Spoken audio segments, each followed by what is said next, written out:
तबारकल्लज़ी बियदिहिल मुल्क व हुवा अला कुल्लि शैइन क़दीर अल्लज़ी खलक़ल मौत वल हयात लियब्लुवकुम अय्युकुम अहसनु अमला व हुवल अज़ीज़ुल गफ़ूर।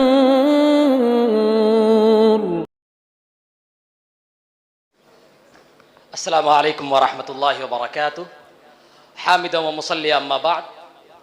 सबसे पहले तो मैं मुबारकबाद पेश करता हूँ जामिया के तमाम कारकुनान, मुंतज़मीन, असातिज़ा और तलबा को कि जिनकी दुआओं, मेहनतों, कोशिशों से माशाअल्लाह ये हसीन प्रोग्राम आज सजा है। मैं समझता हूँ कि हिंदुस्तान की कहकशां और हिंदुस्तान के कवाकिब व नजूम दारुल वक्त की दर दीवार से गोया कि वो बात कर रहे हैं। ये इतना हसीन समा और इतनी हसीन महफिल आज सजी है। दर हकीकत इसमें अल्लामा कश्मीरी रहमतुल्लाह अलैह की रूह का भी असर है, उनकी जो क़ुव्वत तदय्युन है और क़ुव्वत इल्म फ़िक्र है उसका भी असर है। मेरे मकाले का उन्वान था इकफ़ारुल मुल्हिदीन और मैंने जो मकाला लिखा है वो 158 सफ़े पर मुश्तमिल है। जाहिर सी बात है कि उसका यहाँ खुलासा पेश करना मुश्किल है, लेकिन मैं चंद बातों की तरफ बहुत तेज़ी के साथ इशारा करते हुए गुजरूँगा। उनमें से एक बात तो यह है कि अल्लामा ने अपनी ये किताब जो शुरू में मुरतब की थी तो वो 80 सफ़े की किताब थी जो 1343 में शाये हुई और उसमें 200 किताबों के हवाले हैं। अजीब व गरीब बात यह है 200 किताबों के हवाले हैं जो मौलाना यूसुफ बनौरी रहमतुल्लाह अलैह ने बाद में किताब के मुताले के बाद अल्लामा को दिखाया तो अल्लामा ने उस पर फ़रहत व इंबिसात का इजहार किया। और इसी के साथ दूसरी बात यह है जो बहुत ज़्यादा चौंकाने वाली है, वो ये है कि अल्लामा ने यह किताब सिर्फ़ और सिर्फ 3 हफ्ते में तसनीफ़ की है। और तीसरी बात जो उससे ज़्यादा चौंकाने वाली है वो ये है कि अल्लामा रहमतुल्लाह अलैह ने उस दौर के जो बड़े बड़े अजिल्ला उलमा थे जो मसले तकफ़ीर अहले क़िबला में सरगर्दा और हैरान और परेशान थे, उस दौर की जो एक अजीब गरीब कैफियत थी उस कैफियत का वो पर्दा चाक किया, हक़ाइक़ को वाज़े किया और कुफ्र और इस्लाम के दरमियान जो खलीज है उस खलीज को वाज़े किया।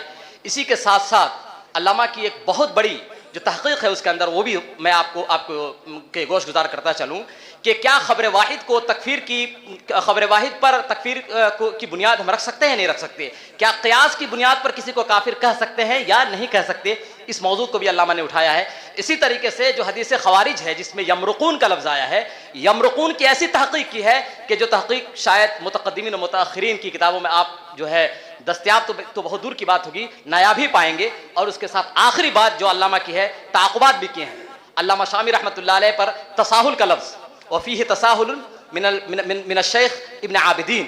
इसी तरीके से अल्लामा इब्न हुमाम रहमतुल्लाह अलैह पर भी उन्होंने ताक़ुब किया है। और तंबीहात के ज़िम्न में मैंने जो मुताला किया है इस किताब का तकरीबन मैंने 8 मरतबा मुताला किया है और मेरे पास उसके सारे शवाहिद मौजूद हैं, सारे हवालाजात मौजूद हैं। और मैं समझता हूँ कि 158 के बावजूद भी वो किताब मैं नहीं समझता हूँ कि मुझे इत्मीनान है और मुझे उम्मीद है कि इंशाअल्लाह आगे मैं काम करूँगा। तो मेरा इरादा यह है कि मैं 500 सफ़हात पर इस किताब को लाऊंगा और मैं ये साबित करने की कोशिश करूँगा कि इल्हाद व ज़ंदक़े के बाब में ये किताब उसूल की हैसियत रखती है। और इसकी अहमियत को उजागर करने के लिए एक और बात मैं कहता चलूँ आखिर में कि इस किताब का तर्जमा करने में हैरानी आपको होगी कि 80 सफ़े की किताब का तर्जमा करने में मौला इदरीस मेठी को कितने साल लगे? 3 साल लग गए।